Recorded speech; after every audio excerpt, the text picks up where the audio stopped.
Salut, c'est Trado, content de vous retrouver pour la mise à jour de la préparation de la semaine de trading. On va commencer par le SP500 qui est toujours en train d'osciller entre une zone haute à 76,20, 75,50 et une zone basse à 73,00, 112,20. Pas grand chose de neuf, hein. Le biais haussier peut être conservé. Alors vous avez deux solutions, hein. Soit vous achetez maintenant avec un stop de protection large en dessous de 73,00, 112,20 en clôture, ou alors vous attendez que l'on casse la résistance avec un stop de protection en cas de retour en dessous des creux. Si vous avez un biais baissier, c'est pareil. Vous pouvez spéculer à la baisse maintenant avec un stop de protection au-dessus de 76,20, 75,50. Vous pouvez également attendre que l'on remonte un petit peu pour approcher le stop de protection. C'est une possibilité. Le sentiment client pour le SP500 est à peu près équilibré, légèrement short à 55%. Pour le Nasdaq, c'est pareil. On est entre une borne haute à 30 650, 30 000, une borne basse à 29 050, 28 500. Si vous avez un biais haussier, vous pouvez acheter avec un stop de protection en cas de clôture en dessous des 28 728 200. Ceux qui veulent faire des bonnes affaires préféreront sans doute une petite consolidation pour approcher le stop de protection.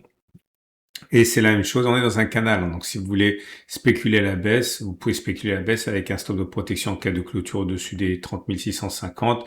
Et pour ceux qui veulent faire des bonnes affaires, attendre que l'on monte un petit peu pour rapprocher le stop de protection. Et le sentiment client pour l'instant est long à 55%. On passe à l'Eurostock 50 qui a inscrit un nouveau record en fin de semaine, mieux orienté en vérité que les marchés américains. Je vois pas de spéculation à la baisse possible sans prendre des risques peut-être inconsidérés. Je vois plutôt des achats avec un stop de protection sous 61,80 en clôture. Si vous voulez spéculer à la baisse, c'est toujours possible, mais compte tenu de ma façon de procéder, j'attendrai que l'on casse la structure pour invalider la structure haussière avec un stop de protection au-dessus. Le sentiment client est short à 57%. Pour le CAC 40, là aussi, on est plutôt bien orienté et plutôt mieux orienté en vérité que sur les marchés américains. Les achats sont envisageables avec un stop de protection sous les 8300 en clôture.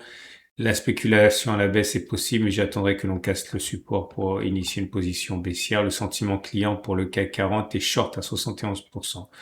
Pour le DAX 40, c'est pareil, on est bien orienté. Si vous voulez acheter, c'est possible, avec un stop de protection qui pourra traditionnellement être mis sous 24 560. Là, c'est un peu loin, donc certains préféreront sans doute que l'on consolide un petit peu avant d'acheter.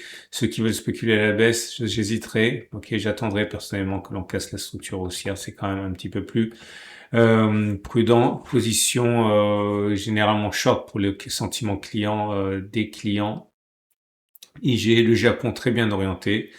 Mais à court terme, on est bloqué par les 72 677 500. Si vous voulez acheter, c'est possible. Soit vous achetez en cas de clôture au-dessus de la résistance avec un stop de protection en dessous, soit vous attendez un éventuel retour, ou pas d'ailleurs, sur la zone des 65 000, sur 2300, stop de protection en dessous. Si vous voulez spéculer à la baisse, on peut. Stop de protection au-dessus de 72 600 en clôture. Sentiment client pour le Japon, le Nikkei, 63% long. L'euro-dollar. L'euro-dollar qui est en train d'essayer de se départir de sa résistance à 1,14, 1,1464. Si vous voulez acheter, vous pouvez éventuellement attendre que l'on casse cette zone. C'est possible, sauf de protection, bien sûr. Si vous voulez spéculer à la baisse, vous êtes sur une bonne zone ici pour spéculer à la baisse avec un stop de protection au-dessus des 1,1480, 1,1464. Sentiment client pour l'instant 57% long. Le pétrole qui n'en finit pas de baisser depuis que les progrès au Moyen-Orient sont réalisés. Si vous voulez acheter, vous pouvez. Je mettrai un stop de protection sur 63,60.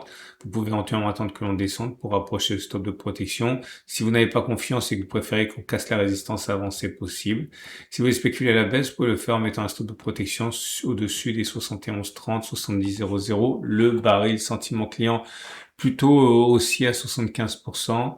L'or qui arrive sur un support et qui réagit bien d'ailleurs sur ce support. Si vous voulez acheter, vous pouvez. Stop de protection en cas de clôture sous les 38,80. Vous pouvez également attendre que l'on casse la résistance. Si vous voulez spéculer à la baisse, je dirais maintenant c'est jouable avec un stop de protection en cas de clôture au-dessus des 44,00. Sentiment client au moment où je parle, long 83%. Et on va terminer avec Bitcoin qui rebondit aussi de manière assez convaincante. Je sais pas si ça va durer, mais en tout cas pour l'instant c'est bien parti. Stop de protection 57 800 si vous voulez acheter. Si vous voulez spéculer à la baisse, le stop de protection je le mettrai au-dessus des 67 000 en clôture. Voilà, on a fait le tour. Je vous rappelle que si vous voulez la même plateforme que moi avec Ce qui est bien, regardez, j'en parle jamais, mais pour savoir ce qui se passe au niveau du calendrier, vous avez, en plus de l'intelligence artificielle ici accessible, vous avez les événements qui sont ici pour demain, pour aujourd'hui, pour les 14 prochains jours, etc. Vous pouvez choisir entre les publications de dividendes, les résultats. Bon, après, il faut choisir, hein. Pour demain, vous avez, par exemple, là, si vous choisissez les interventions à faible impact, ou moyen impact ou fort impact, vous aurez tout ici. C'est gratuit, hein, il vous suffit d'ouvrir un compte de démonstration et vous avez, j'en parlais tout à l'heure, hein, l'accès au logiciel qui fait appel à l'intelligence artificielle pour vos investissements. C'est également pas mal, hein, notamment pour toutes les actualités qui tournent autour des choses qui pourraient vous intéresser. Bref, je laisse découvrir ça.